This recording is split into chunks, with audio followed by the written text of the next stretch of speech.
তথা অসম প্ৰদেশ কংগ্ৰেসেৰ উপসভাপতি ভাৰতীয় জাতীয় কংগ্ৰেস দলেৰ সামগ্ৰী সমষ্টিৰ মনোনীত প্ৰাৰ্থী মাননীয় ৰকিবুল হোসেন ডাঙৰীয়া আৰু শ্ৰদ্ধা সদন।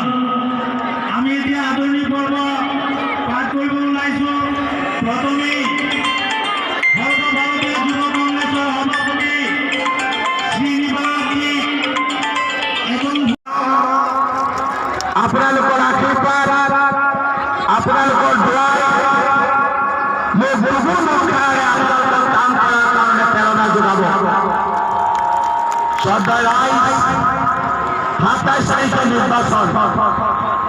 এই নিৰ্বাচনত কংগ্ৰেছ দলৰ প্ৰাৰ্থী হিচাপে, মহাজোঁটৰ প্ৰাৰ্থী হিচাপে মই আপোনালোকৰ ওচৰত মনোনয়ন পত্ৰ দি আপোনালোকক অনুৰোধ কৰিব আহিছো যে অহা ২৭ তাৰিখে আপোনালোকে দলে দলে গৈ হাতৰ চিনত ভোট দি পুনৰবাৰ আপোনালোকৰ প্ৰতিনিধি হোৱাৰ সুযোগ দিব।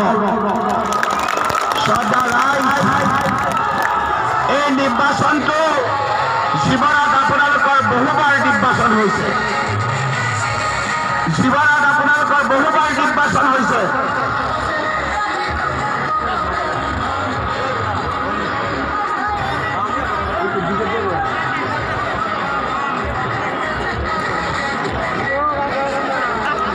মোৰ কেতিয়া গৰম হয়, মাথাটো কেতিয়া গৰম হয়, যেতিয়া হাৰিব লাগে তেতিয়া গৰম হয়।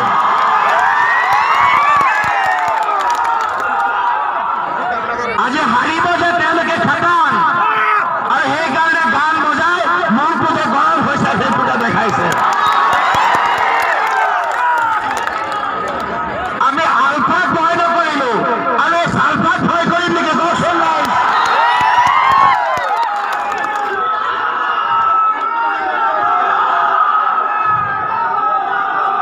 অসমৰ ৰাইজে হাঁহিবলৈ পাহৰি গৈছিল।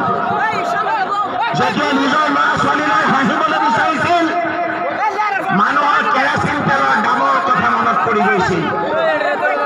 কেৰাচিন তেলৰ দাম কিমান হ'ল ৰাইজ? ৪৫ টকা হ'ল। ২০ টকাৰ কেৰাচিন ৪৫ টকা। দালিৰ দাম ১০০ পোৱা চোন। মিঠাতেলৰ দাম ১০০ পোৱা চোন। কৰোণাৰ সময়ত আমাৰ মানুহবিলাক ঘৰৰ ভিতৰত থাকিবলগীয়া হ'ল।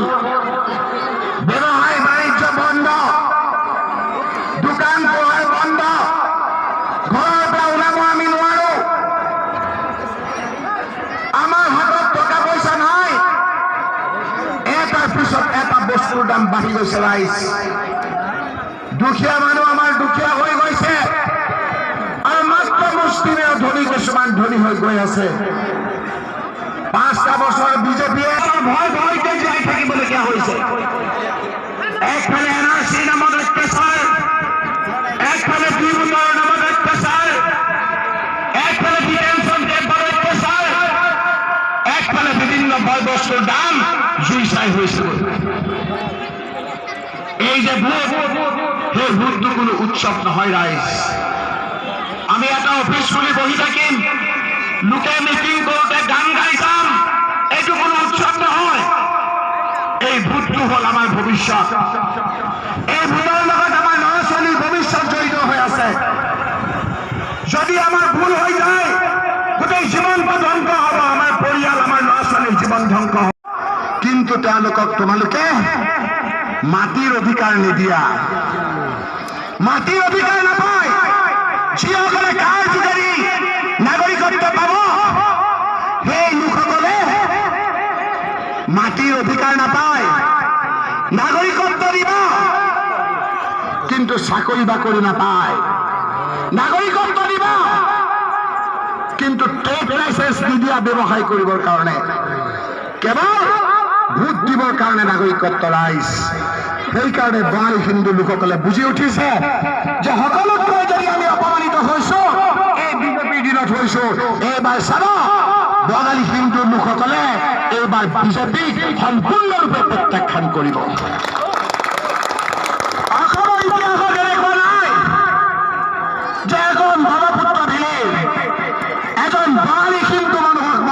দিয়া নাই তেওঁলোকে